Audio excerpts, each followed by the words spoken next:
So welcome students to my YouTube channel study together with Nikita. आज हम लोग बात करेंगे चैप्टर नंबर 9 फाइनेंशियल मैनेजमेंट की। आप लोग ये सोच रहे होंगे कि मैम सीधा चैप्टर 1 से चैप्टर 9 पर क्यों आ गई है। एक्चुअली कल इवनिंग में मैंने कुछ कमेंट्स पढ़े थे जिसमें स्टूडेंट्स बोल रहे थे कि मैम पहले चैप्टर 9 करा दीजिए, फाइनेंशियल मैनेजमेंट उनका एग्जाम आ रहा है। एंड सेकेंडली मैंने कुछ स्टूडेंट्स के कमेंट्स देखे थे कि मैम आप सीरीज प्लीज फास्ट लाइए, बोर्ड्स अप्रोच हो रहे हैं। तो हम पूरी कोशिश करेंगे एंड सीरीज पूरी कंप्लीट बोर्ड से पहले लेकर आएंगे। तो स्टार्ट करते हैं चैप्टर 9 फाइनेंशियल मैनेजमेंट। सबसे पहले हम बात कर लेंगे बिजनेस फाइनेंस की। बिजनेस फाइनेंस क्या होता है? Business finance basically refers to the money और funds required by business to run its activity. Business finance वो फंड्स होता है, वो मनी होता है जो रिक्वायर करती है बिजनेस अपनी एक्टिविटीज को रन करने के लिए। ठीक है, अब हम बात कर लेते हैं कौन सी एक्टिविटीज को रन करने के लिए बिजनेस फाइनेंस नीड होता है। फाइनेंस जब नीड होता है बिजनेस में, जब वो स्टार्ट कर रहा हो business, at the time of starting और एस्टेब्लिशमेंट ऑफ बिजनेस। आप लोगों ने देखा होगा जब भी बिजनेस स्टार्ट करेंगे तो हमें किस किस रिसोर्सेज की जरूरत होगी। लैंड की जरूरत होगी, मशीनरी की जरूरत होगी, बिल्डिंग की जरूरत होगी, इक्विपमेंट्स की जरूरत होगी। ठीक है, तो किससे आएंगे? वो किस चीज से परचेज कर पाएंगे हम लोग? वो किस चीज से परचेज कर पाएंगे? फाइनेंस से। क्लियर? तो ये सबसे पहली एक्टिविटी हो गई हमारी स्टार्टिंग और एस्टेब्लिशमेंट ऑफ बिजनेस। जब भी हम बिजनेस को स्टार्ट करेंगे, एस्टेब्लिशमेंट करेंगे, सबसे पहले हमें फंड इस एक्टिविटी में रिक्वायर होगा। ठीक है, coming on next, which activity? Running it's operations.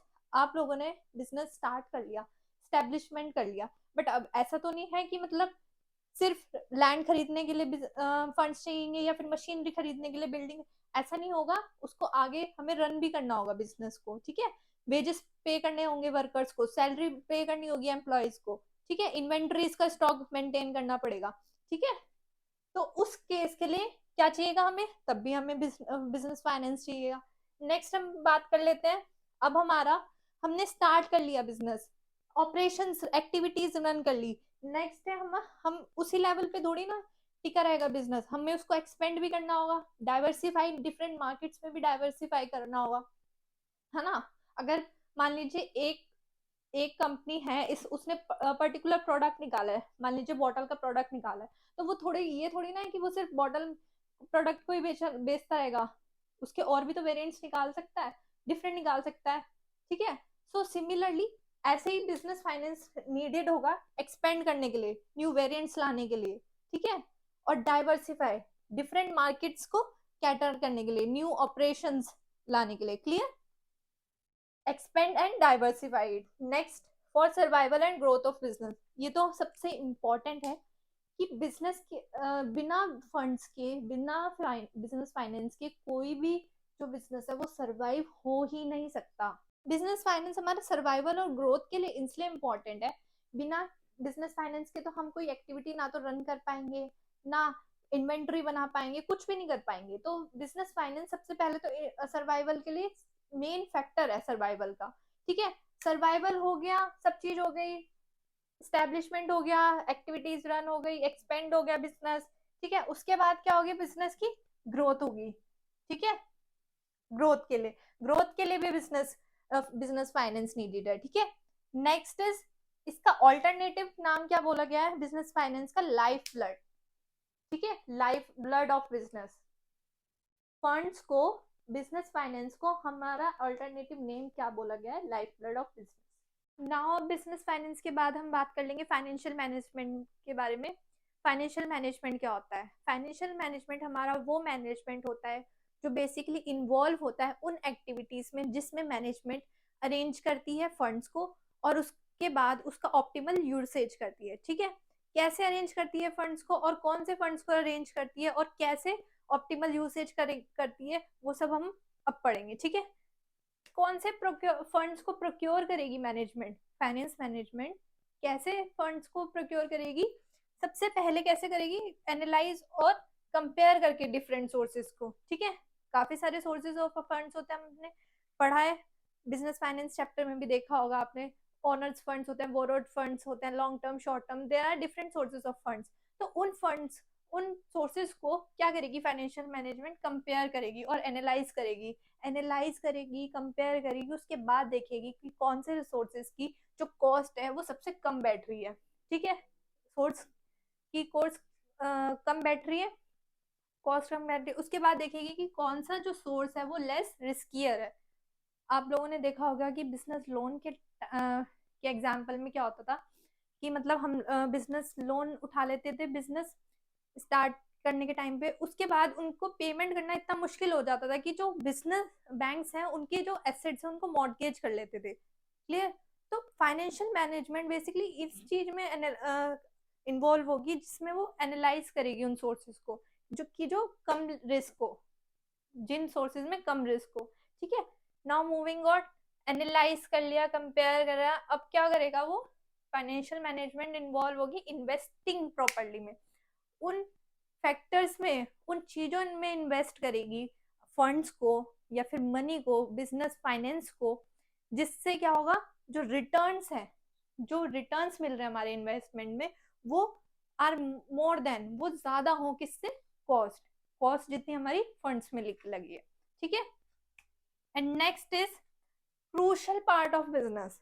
देखिए, जो फ्यूचर है बिजनेस का वो डिपेंड ही हमारा फाइनेंशियल मैनेजमेंट में के ऊपर डिपेंड करता है। ठीक है, कि कैसे मैनेजमेंट हमारा प्रोक्योर कर रहा है फंड्स को, कैसे अरेंज कर रहा है, कैसे यूज कर रहा है, कैसे इन्वेस्ट कर रहा है। ठीक है, कैसे आइडल फंड्स के टाइम पे उसको यूज कर रहा है। क्लियर? सो फाइनेंशियल मैनेजमेंट हमारा बहुत इंपॉर्टेंट और क्रूशियल रोल प्ले करता है बिजनेस में।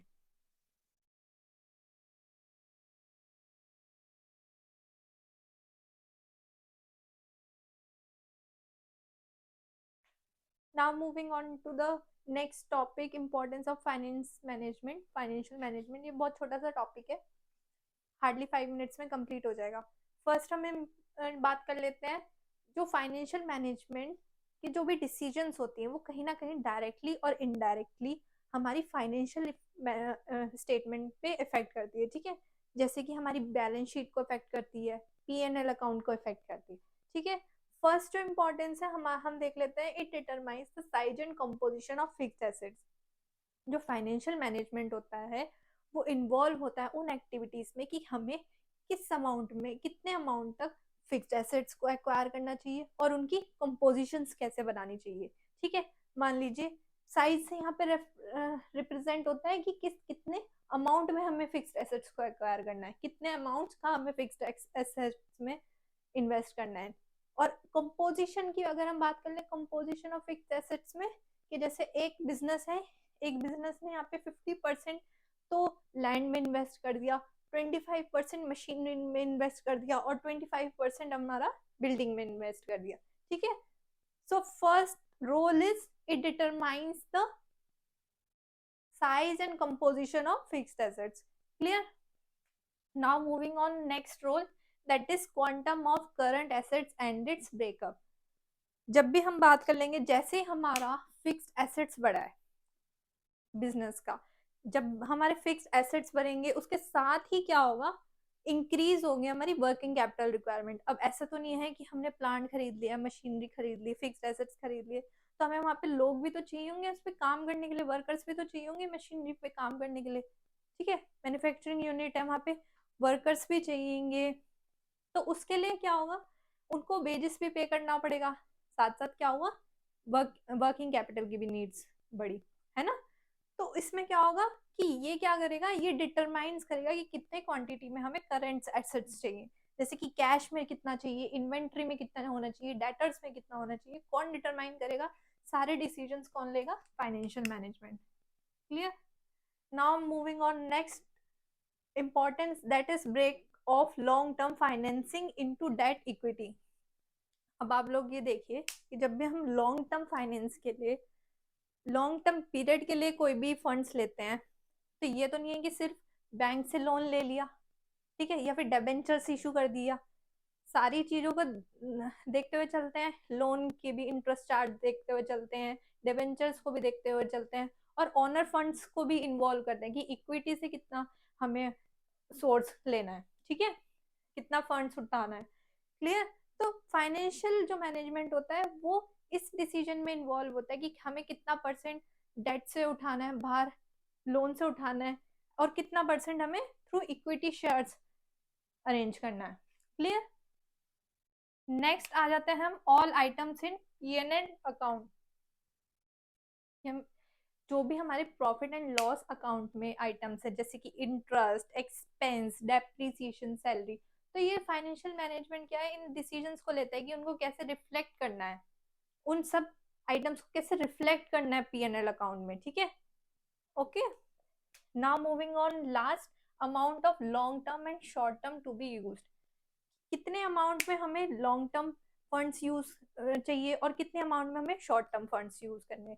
देखो, कोई भी बिजनेस है, कोई भी मैन्युफैक्चरिंग यूनिट है, मान लीजिए, हर बिजनेस में लॉन्ग टर्म फाइनेंस की भी नीड होगी और साथ में शॉर्ट टर्म फाइनेंस की भी नीड होगी। बट ये टाइम डिपेंड करता है, टाइम से टाइम। जैसे अगर हम बिजनेस स्टार्ट कर रहे हैं तो सबसे पहले हमें किस किस फंड की नीड होगी, लॉन्ग टर्म की, क्योंकि पूरा एस्टेब्लिशमेंट करना है हमें, लैंड, मशीनरी, बिल्डिंग वगैरह सब चीजें चाहिए। ठीक है, तो कौन लेगा इस चीज का डिसीजन, लॉन्ग टर्म फंड्स को अरेंज करने का, वो भी फाइनेंस मैनेजमेंट लेगा। एंड नेक्स्ट क्या, शॉर्ट टर्म फंड्स के लिए कि वर्किंग कैपिटल्स में क्या क्या फंड्स की नीड होगी, जैसे कि सैलरी देनी है एम्प्लॉयज को, ठीक है, बिल्स रिसीवेबल्स, डेटर्स, क्रेडिटर्स, सारी चीज, इन्वेंट्री, स्टॉक, कौन देखेगा इन डिसीजंस को, फाइनेंशियल मैनेजमेंट।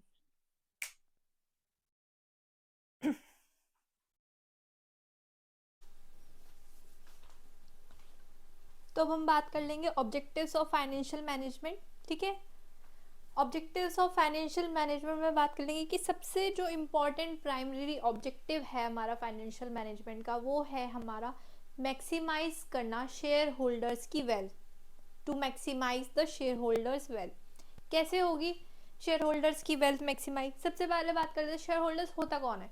शेयर होल्डर्स हमारी कंपनी के ऑनर्स होते हैं, जो हमारी कंपनी में क्या करते हैं या फिर ऑर्गेनाइजेशन में अमाउंट इन्वेस्ट करते हैं। ठीक है, उनका पूरा पूरा अधिकार ये रहता है कि हमारे जो हमने शेयर्स में इन्वेस्ट किया है, जो अपना पर्टिकुलर अमाउंट इन्वेस्ट किया है उस ऑर्गेनाइजेशन में, हमें रिटर्न में अच्छा डिविडेंड मिले, इक्विटी प्राइस राइज करें, इक्विटी शेयर्स के प्राइस। ठीक है, तो इस ये डिसीजंस कहीं ना कहीं डायरेक्टली और इनडायरेक्टली कौन किससे इफेक्ट होता है डिसीजन से, फाइनेंशियल मैनेजमेंट के। तो फाइनेंशियल मैनेजमेंट का बेसिकली ये ऑब्जेक्टिव रहता है कि जो इक्विटी प्राइस है शेयर्स का, उनको इंक्रीज करें। कैसे इंक्रीज करेंगे? Through taking the best of the financial decisions, best financial decisions लेकर। ठीक है, अगर इक्विटी शेयर्स बढ़ेगा तो उससे क्या होगा, जो डिविडेंड की अमाउंट है जो शेयर होल्डर्स को इन रिटर्न रिटर्न्स मिल रहा है, वो भी बढ़ेगा। सो उससे क्या होगा, जो और ज़्यादा से ज़्यादा शेयर होल्डर्स और लोग अट्रैक्ट होंगे कंपनी की तरफ कि इन पर्टिकुलर शेयर प्राइस खरीदना चाहिए, हमें इन पर्टिकुलर कंपनी का शेयर्स खरीदना चाहिए। ठीक है, सो जो ओवरऑल ऑब्जेक्टिव क्या है यहाँ पे फाइनेंशियल मैनेजमेंट का, वेल्थ मैक्सिमाइज करना शेयर होल्डर की। ठीक है, अब हम नेक्स्ट बात कर लेते हैं वेल्थ मैक्सिमाइजेशन, मार्केट वैल्यू बढ़ गई इक्विटी शेयर्स की, ये भी हम ऑब्जेक्टिव है। ऑप्टिमली यूटिलाइजेशन ऑफ फंड्स, मतलब फंड्स को ऐसे ही यूटिलाइज करें, इन इस उस ऑप्टिमल मैनर में यूज करें कि जो कम से कम जो फंड्स का वेस्टेज हो, मतलब कि ऐसी जगह पे इन्वेस्ट करे, ऐसी जगह पे यूज करे जिससे हायर से हायर रिटर्न हो। ठीक है, ऐसे प्रोजेक्ट्स में इन्वेस्ट करे अपनी अमाउंट। क्लियर? कौन करेगा ये investment? Financial management, taking on financial decisions. ठीक है, next, mitigate the financial risk. अच्छा, मार्केट क्या होती है? फाइनेंशियल मार्केट का कुछ नहीं पता होता कि मतलब कब ऊपर जा रही है, कब नीचे जा रही है। तो फाइनेंशियल जो मैनेजमेंट है उसका ये भी ऑब्जेक्टिव रहता है कि मिटिगेट करे रिस्क को, फाइनेंशियल रिस्क को मिटिगेट करे, पहले से पहले आइडेंटिफाई करे, उसे असेस करे।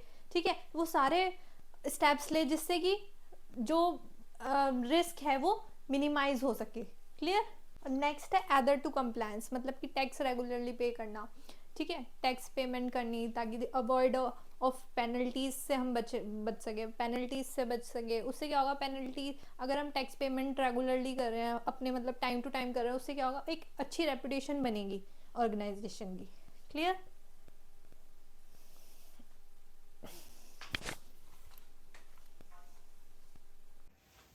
सब हम बात कर लेंगे फाइनेंशियल डिसीजंस की। ठीक है, financial decisions are those decisions which are made by the financial management.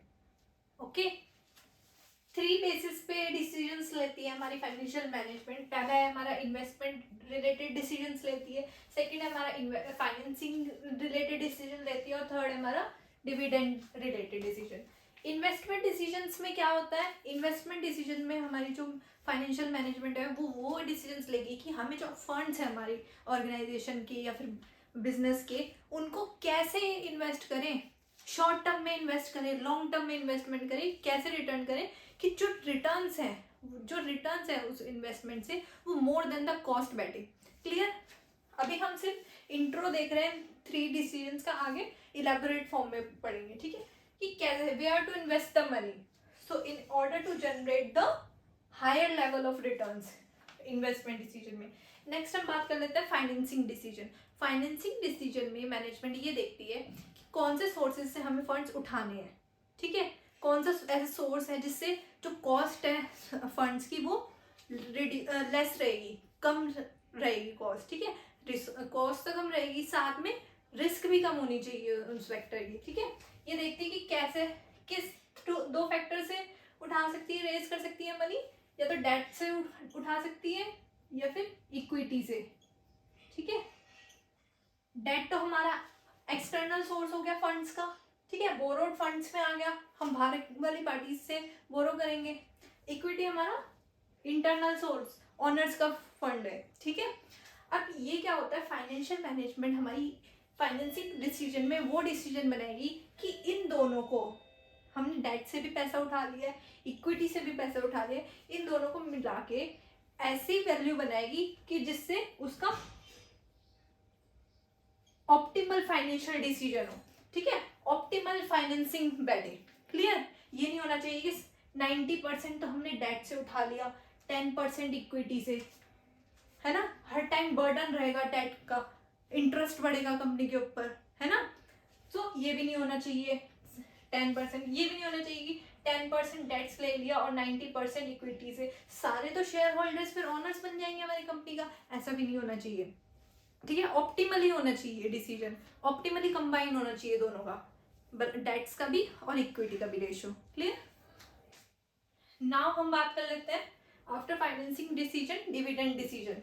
Dividend decision में फाइनेंशियल मैनेजमेंट ये डिसीजन लेगी कि जो भी हमारा प्रॉफिट है अर्न करी ऑर्गेनाइजेशन या फिर कंपनी, वो कैसे बांटे शेयर होल्डर्स को, कितना प्रॉफिट दे।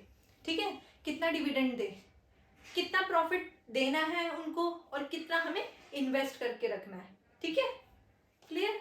अभी हमने ये इंट्रो देख लिया इसका, अब हम इनका इलेबोरेट फॉर्म में पढ़ेंगे इनको।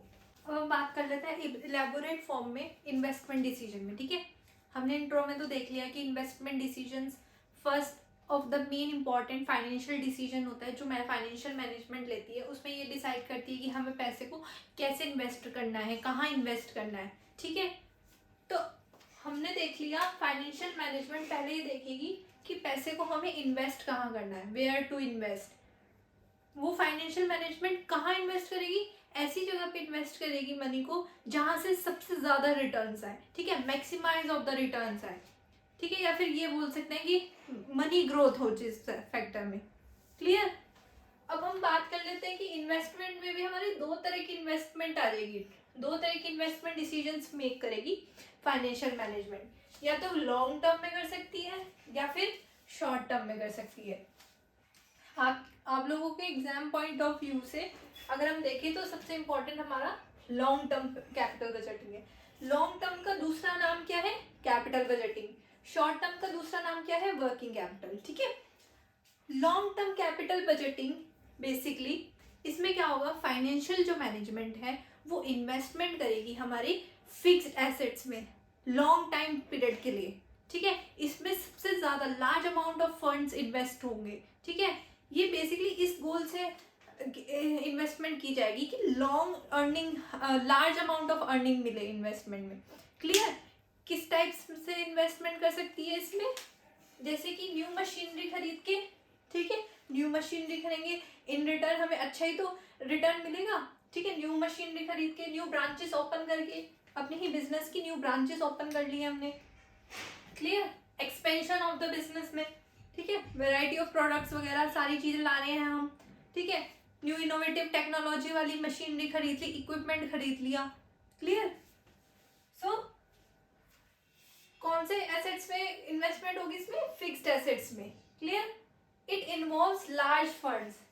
अब जो इनका फंड अमाउंट है वो बहुत लार्ज होगा, लार्ज स्केल पे होगा, छोटे मोटे अमाउंट नहीं होगा, बहुत बड़ा अमाउंट में इन्वेस्टमेंट होगा। क्लियर? जब लार्ज अमाउंट में इन्वेस्टमेंट कर रहे हैं हम तो रिटर्न भी तो एक्सपेक्ट करेंगे कि लार्ज ही हो। ठीक है? तो इसमें क्या मिलता है इन रिटर्न में? Long term earning capacity raise होती है। ठीक है?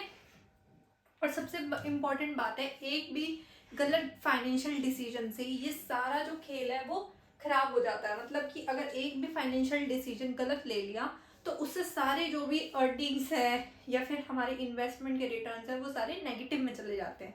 क्लियर?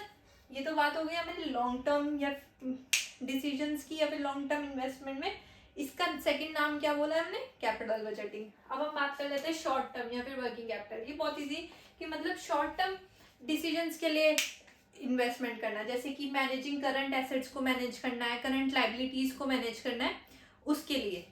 सो अब हम बात कर लेते हैं कैपिटल बजटिंग की। ठीक है? कैपिटल बजटिंग बेसिकली हमारा वो फाइनेंसिंग डिसीजन है जो फाइनेंशियल मैनेजमेंट लेता है through investment in long term और फिक्स्ड एसेट्स। ठीक है? लॉन्ग टर्म इन्वेस्टमेंट या फिर फिक्स्ड एसेट्स में। ठीक है? लॉन्ग टर्म इन्वेस्टमेंट कैसे कर सकता है कोई भी ऑर्गेनाइजेशन? जैसे कोई उसको एक्सपेंड करना है बिजनेस को। ठीक है? न्यू प्रोडक्ट लाइंस लानी है, डाइवर्सिफाई करने हैं उसके ऑपरेशंस को, अपने ऑर्गेनाइजेशन को।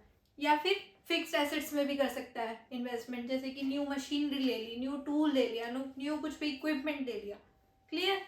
अब इसमें जो ये अमाउंट होती है कैपिटल बजटिंग में वो बहुत लार्ज अमाउंट में होती है, कैपिटल बजटिंग में अमाउंट। ठीक है? तो थोड़े हमें फैक्टर्स जो है माइंड में लेकर चलता है फाइनेंशियल मैनेजमेंट। ठीक है? उन फैक्टर्स को पहले देखेगा कि पहले हम इन फैक्टर्स को एनालाइज कर लें, उसके बाद कैपिटल बजटिंग में डिसीजन मेक करता है। क्लियर? कौन कौन से फैक्टर्स है वो आइए पढ़ते हैं। सबसे पहला फैक्टर है cash flows of the project. ठीक है? कैश फ्लोज मीन्स कितना कैश रिसीव और कितना कैश पेमेंट हो रहा है उस पर्टिकुलर प्रोजेक्ट में जिसमें हम इन्वेस्ट कर रहे हैं। ठीक है? अगर मान लीजिए मैंने एक बिजनेस स्टार्ट कर दिया वेस्टर्न वियर का, रूरल एरिया में स्टार्ट कर दिया लॉन्ग टर्म के लिए। ठीक है? तो क्या वो चल पाएगा? वहाँ के जो रूरल एरिया के जो लोग हैं वो ट्रेडिशनल वियर को ज़्यादा प्रेफर करते हैं। क्या वो चल पाएगा? नहीं चल पाएगा। अगर वो सेम ही मैंने बिजनेस किसी मॉडर्न मार्केट में इस्टेब्लिश कर दिया तो वो चल पाएगा? जरूर चल पाएगा। ठीक है? तो हमें इसमें क्या है कि हमें ये भी देखना होता है कि जहाँ हम एक्सपेंड कर रहे हैं अपना बिजनेस, जहाँ हम अपने बिजनेस को इस्टेब्लिश कर रहे हैं, क्या वो फ्लोज जो कैश फ्लोज हैं वो ज़्यादा आ पा रहे हैं या फिर नहीं? क्या कैश रिसिप्ट ज़्यादा आ पा रही है या नहीं? क्यों? क्योंकि बहुत लार्ज अमाउंट में फंड्स की इन्वेस्टमेंट होती है इसमें। क्लियर? तो cash flows of the project किस पे डिपेंड करेगा? ये हमारा cash flows of the project. Next हम बात कर लेते हैं rate of return. Rate of return, return कितना मिल रहा है इन्वेस्टमेंट के बाद। ठीक है? जैसे अब हमने यहाँ एग्जांपल ले लिया, आप लोगों के एनसीईआरटी में भी एग्जांपल है कि दो प्रोजेक्ट्स हैं, प्रोजेक्ट ए और एक प्रोजेक्ट बी। प्रोजेक्ट ए से जो हमारा रिटर्न है वो 10% है और जो प्रोजेक्ट बी से हमारा है 20% है। तो जब फाइनेंशियल मैनेजमेंट कैपिटल बजटिंग के टाइम डिसीजन लेगा तो वो कौन से प्रोजेक्ट को सेलेक्ट करेगा? ऑब्वियसली प्रोजेक्ट बी को सेलेक्ट करेगा क्योंकि इसमें रेट ऑफ रिटर्न ज़्यादा है। ठीक है? जो ये ज़्यादा फाइनेंशियली फीजिबल है, ज़्यादा रिटर्न मिल रहा है इसको, ज़्यादा इन्वेस्टमेंट की अमाउंट है, ज़्यादा मतलब प्रॉफिट अर्न हो रहा है इससे। क्लियर?